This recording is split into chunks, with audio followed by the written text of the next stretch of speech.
Baik, Assalamualaikum warahmatullahi wabarakatuh, kawan-kawan para mahasiswa. Alhamdulillah, pada kesempatan kali ini kita bertemu kembali dalam mata kuliah kritik sastra. Kawan-kawan, kali ini kita akan membahas tentang sejarah perkembangan kritik sastra Indonesia. Harapannya kawan-kawan mudah-mudahan bisa diikuti dengan link materi seperti ini. Kemudian yang kedua, kepada kawan-kawan bisa mohon untuk menjaga kesehatan dan keselamatan ya.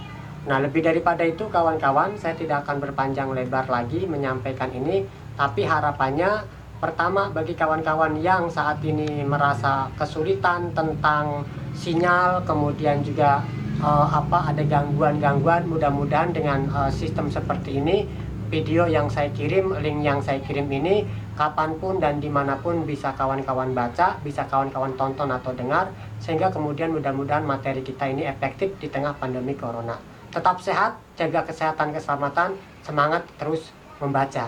Itu yang dapat saya sampaikan. Mari kita ikuti materi ini dengan sebaik-baiknya. Hayu. Baik, kali ini kita akan membahas tentang sejarah perkembangan kritik sastra Indonesia. Para mahasiswa, perlu dipahami bersama bahwa istilah kritik sastra telah dikenal sejak sekitar tahun 500 sebelum Masehi. Sudah sangat cukup lama sekali kritik sastra ini. Kritik sastra pertama kali dilakukan oleh bangsa Yunani yang bernama Xenophanes dan Heraklitus yang mengecam seorang pujangga bernama Homerus. Kenapa Homerus dikecam? Karena bercerita tentang hal-hal tidak senonoh tentang dewa-dewi. Jadi Homerus ini menciptakan sebuah karya yang menceritakan isinya hal-hal yang tidak senonoh tentang dewa-dewi. Kemudian karyanya dikritiklah oleh Xenophanes dan Heraklitus. Disitulah kritik ada di tahun 500 sebelum Masehi. Hal inilah yang mengawali pemikiran Plato tentang pertentangan purba antara puisi dan filsafat pada 405 sebelum Masehi. Aristoteles secara terbuka mengkritik Euripides yang menunjukkan nilai seni tanpa memperhatikan nilai sosial. Jadi di tahun 500 sebelum Masehi itu kritik sudah ada di Yunani kaitannya dengan karya-karya sastra yang tidak senonoh, menampilkan hal-hal porno, hal-hal purga tentang dewa-dewi yang ditulis oleh pujangga bernama Homerus. Lalu kemudian pada 405 sebelum Masehi, Aristoteles secara terbuka juga mengkritik Euripides yang menunjukkan nilai seni tanpa memperhatikan nilai sosial. Disitulah kritik itu muncul di tahun 500 sebelum Masehi. Ingat ya, ini sejarah perkembangan kritik sastra Indonesia. Nah, berikutnya tentang sejarah di Indonesia. Berawal dari situlah kritik sastra mulai berkembang menjadi suatu kegiatan kesastraan yang mendapat tempat tersendiri di tengah masyarakat, tempat yang tidak dapat dipisahkan dari penduduk dan segala persoalan kehidupan. Sejak saat itu pula kritik sastra mulai merambah ke dunia kesastraan Nusantara di Indonesia. Berawal dari Yunani, lalu kemudian kita tarik ke wilayah Indonesia. Kita lanjutkan. Sejarah perkembangan kritik sastra di Indonesia. Di Indonesia, kritik sastra baru dikenal setelah budayawan dan sastrawan kita mengenyam pendidikan di Barat. Setelah mengenyam budaya pendidikan di Barat, sastrawan-sastrawan kita. Pendidikan Barat membuka mata para sastrawan dan budayawan umumnya bahwa sastra tidak harus sepenuhnya dikaitkan dengan dunia keagamaan dan sastra tidak akan kehilangan hakikatnya walaupun dilepaskan dari norma keagamaan. Sebelum itu penilaian atas karya sastra hanya sebatas hubungan dengan kepercayaan, agama, dan mistik. Seiring dengan kesadaran para sastrawan dan budayawan itu, orang mulai memikirkan tentang hakikat sastra serta bagaimana menemukan dan mencari nilai sastra. Ya, jadi di masa perkembangan sastra Indonesia, para sastrawan itu belajar ke Barat, lalu kemudian mereka mendapatkan ilmu-ilmu pengetahuan tentang kritik sastra di Barat. Dan dulu itu kritik itu sebatas kepada hubungan dengan kepercayaan agama dan mistik. Lalu ke sini tidak lagi bicara tentang kepercayaan agama dan mistik, tapi sudah sangat lebih pada kehidupan sosial masyarakat itu sendiri yang dilakukan sebuah kritik. Pada awalnya istilah kritik kurang disukai, namun pengertian tentang kritik tampaknya berkembang dengan baik Karangan-karangan yang dimuat dalam majalah Pujangga Baru memberikan bukti bahwa kritik sastra pada waktu itu telah mendapat tempat yang baik di kalangan para sastrawan. Di antaranya terdapat tulisan-tulisan kritik sastra yang ditulis oleh J.E. Tatengkeng dengan judul Penyelidikan dan Pengakuan, serta karangan-karangan Sultan Takdir Ali Sabana, Armin Pani, serta kelompok sastrawan dan Pujangga Baru di masa itu. Nah, ini jadi di Indonesia kritik itu awalnya memang kurang disukai, tetapi selanjutnya berkembang, dan perkembangannya itu bisa dilihat dalam tulisan-tulisan di majalah Pujangga Baru. Ingat, ada beberapa catatan-catatan tentang bagaimana sebuah sastra lahir di masa dulu ya.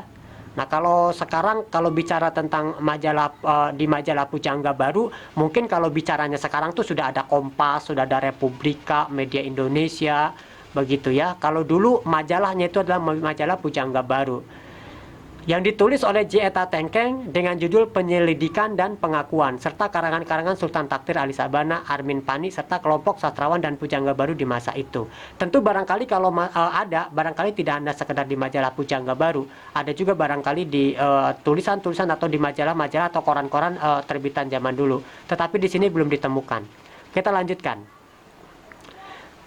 Tidak ada catatan yang dapat menjelaskan siapa yang mula-mula menggunakan istilah kritik dalam dunia kesastraan di Indonesia. Yang jelas, H.B. Yasin telah menerbitkan buku kritik dan esai dengan judul Kesusastraan Indonesia Modern dalam Kritik dan Esai tahun 1954. Bukunya ini berkembang terus hingga mencapai 4 jilid dengan judul yang disesuaikan dengan poli ejaan baru, sehingga judulnya menjadi Kesusastraan Indonesia Modern dalam Kritik dan Esai. Di samping itu, buku-buku H.B. Yasin juga muncul.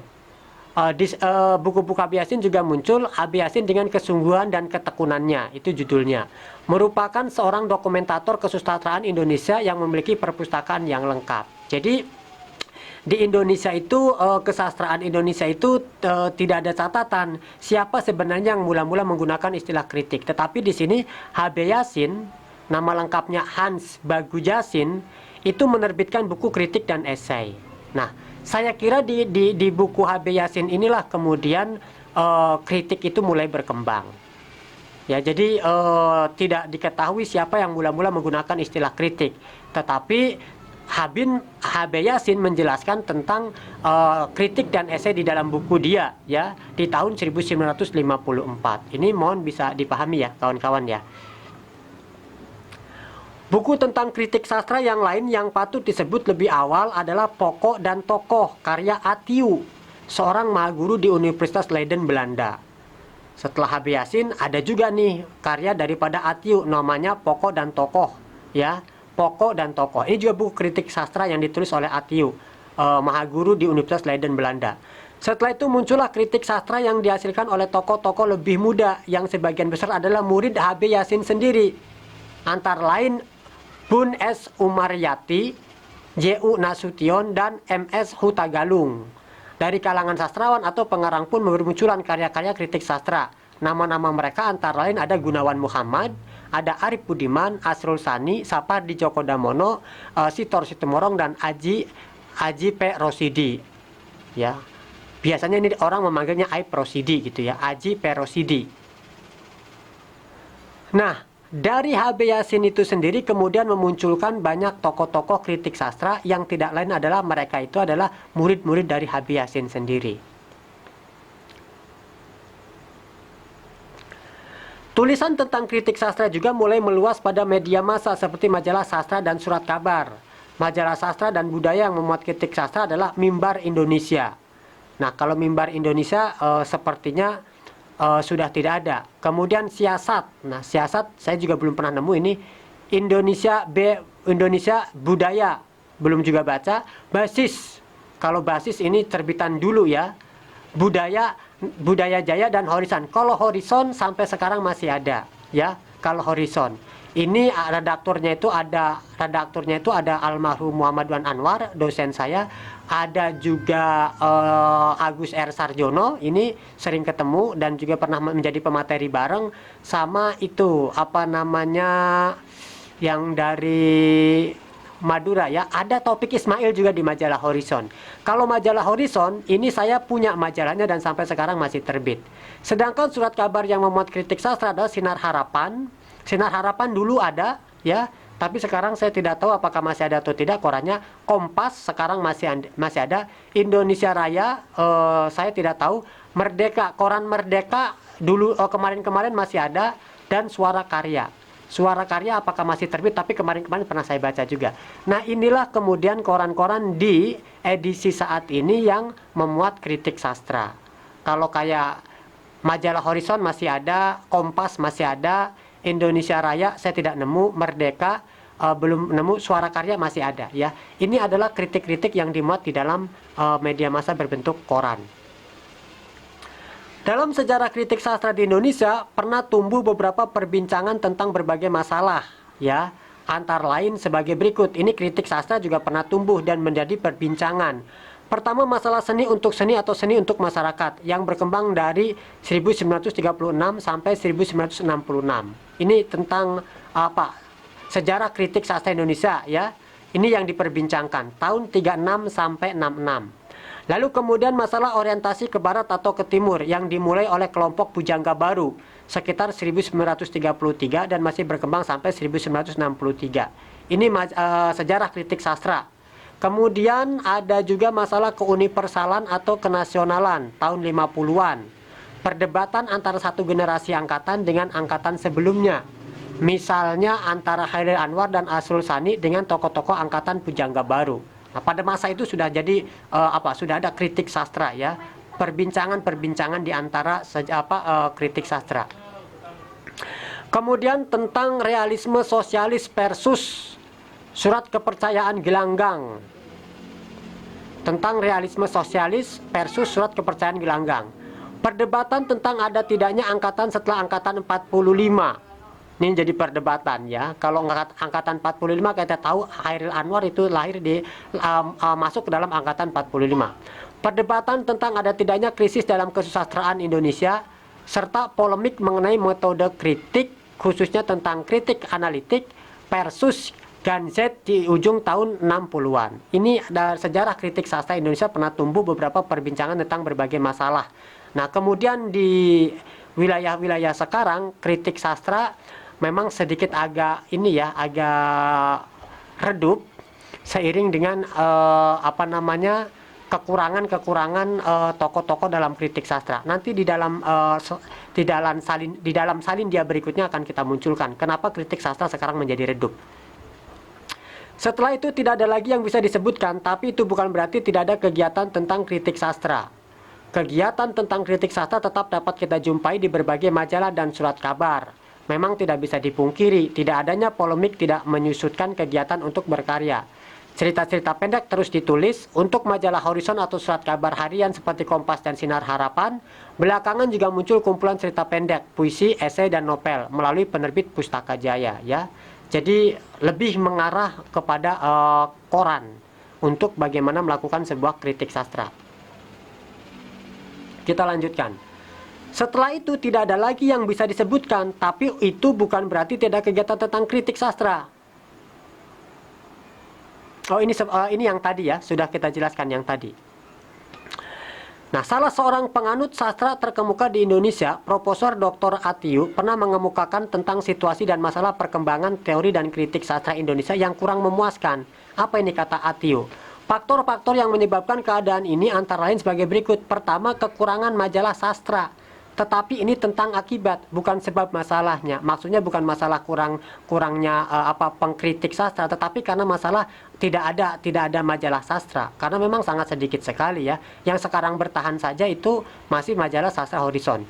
Yang kedua, kritik sastra sebagai kritik kewartawanan, yaitu kritik melalui surat kabar. Sebenarnya hal ini ada baiknya, yaitu dapat memancing minat yang luas. Tetapi ada juga hal buruknya, yaitu mengakibatkan kedangkalan, menekankan aspek pribadi pengarang, bukan karyanya, menonjolkan heboh sastra dan sensasi. Nah, ini di koran. Karena koran perlu disampaikan juga dibatasi ruang dan waktu ya, dibatasi ruang kolom begitu ya. Sehingga kemudian dalam konteks pandangan Atiu ini menjadi kurang baik.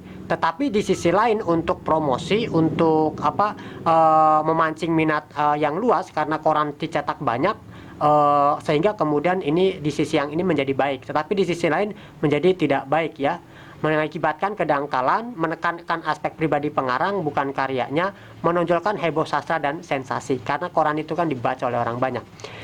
Yang berikutnya, kekurangan pendidikan sastra baik di tingkat universitas maupun di tingkat sekolah menengah. Iya juga, kekurangan pendidikan sastra baik di tingkat universitas maupun di tingkat sekolah menengah. Kenapa? Karena kalau kita bicara tentang fakultas-fakultas sastra, saya kira kurang peminatnya dibandingkan fakultas-fakultas yang lain, sehingga kemudian ini menurut pandangan Profesor Atiu mengalami kurang memuaskan ya. Jadi kurang memuaskan tentang kritik-kritik sastra ini ya. Itu pendapat Profesor Atiu. Selanjutnya, anggapan yang tersebar luas seakan-akan sastra hanya permainan saja, tidak perlu diminati secara sungguh-sungguh. Anggapan ini juga sering diperkuat atau bahkan ditimbulkan oleh sikap dan cara bekerja sastrawan sendiri. Jadi ada anggapan oleh masyarakat bahwa dianggap kritik sastra itu dianggap hanya permainan saja, sehingga tidak perlu diminati sungguh-sungguh. Anggapan ini juga sering diperkuat atau bahkan ditimbulkan oleh sikap dan cara bekerja sastrawan sendiri ya. Jadi sastrawan sendiri juga menunjukkan dianggapnya itu sebagai main-main dan juga tidak dianggap sungguh-sungguh. Ini pandangan Profesor Dr. Atiu. Berikutnya, kekurangan kebiasaan membaca dan penilaian rendah terhadap buku dan majalah sastra. Karena barangkali di sini sudah kita kalah dengan industri yang lain, kalah dengan topik-topik yang lain, sehingga kemudian membaca kita rendah terhadap buku dan majalah sastra. Barangkali karena persoalan digitalisasi dan sebagainya ya, yang itu tidak mengarah pada kritik sastra tapi lebih kepada mengarah pada hiburan semata. Jadi menurut Atiu ini membaca dan penilaian rendah terhadap buku dan majalah sastra. Kekurangan terjemahan karya sastra dunia yang bermutu tinggi ke dalam bahasa Indonesia. Ini penyebabnya. Kekurangan kemampuan bahasa asing, bahasa Inggris, dan kesukaran membeli buku sastra yang penting dalam bahasa Inggris. Ya, jadi karena kalau kita ingin mengetahui bahwa karya-karya yang bagus, karya-karya kanon dunia itu, maka kita juga harus membaca karya-karya dunia. Tapi karena persoalannya di sini tidak, kemampuan bahasa Inggris kita rendah, maka kita tidak mampu. Kemudian juga buku-buku bersastra atau bertuliskan bahasa Inggris juga barangkali di sini karena tidak paham jadi kurang diminati. Dan lebih-lebih kemudian kekurangan penerjemah. Karya-karya sastra yang bagus harus memiliki penerjemah yang bagus. Nah, ini di sini juga diungkap oleh Atiu, dirasa kurang. Nah, the West is the best. Mungkin kita harus mengiyakan apa kata Jim Morrison tersebut yang mengatakan Barat adalah lebih baik. Barat lebih baik dari Indonesia dari kritik dan karya sastranya. Di Barat antara karya sastra dan kritik sastranya balance atau seimbang, sehingga kita harus mengimpor kelebihan itu untuk yang sekian kalinya. Maka pengalaman Saud Situmorang ketika riset perpustakaan atas Hairil Anwar patut diapresiasi. Justru banyak yang mampu menulis analisis kritis yang serius dan orisinal dalam bahasa pembahasan yang luas, tidak kaku kebanyakan peneliti asing. Biasanya dalam bahasa Inggris dan bukan peneliti Indonesia sendiri. Ini baru tentang satu sastrawan saja. Bagaimana dengan nasib para sastrawan lainnya? Bisa dibayangkan seandainya Hairil Anwar itu seorang penyair Amerika Serikat, maka sudah puluhan buku tentang berbagai aspek dari puisinya termasuk biografinya ditulis oleh orang Amerika Serikat sendiri. Nah, itu pandangan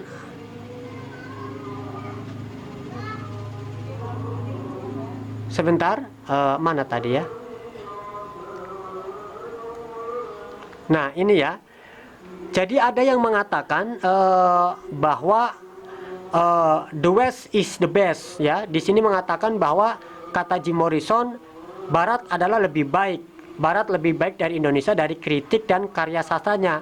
Di Barat antara karya sastra dan kritik sastranya balance, seimbang, sehingga kita harus mengimpor kelebihan. Nah, saya kira kawan-kawan para mahasiswa, kita memang kalau bicaranya Indonesia, orang Indonesia itu yang nulis puisi banyak, yang nulis novel banyak, yang nulis cerpen juga banyak, yang menulis drama juga lumayan banyak. Tapi yang melakukan kritik sastra ini nampaknya sangat sedikit sekali. Jadi kata Jim Morrison tidak seimbang, tapi kalau di Barat itu seimbang. Sehingga kemudian Saud Situmorang,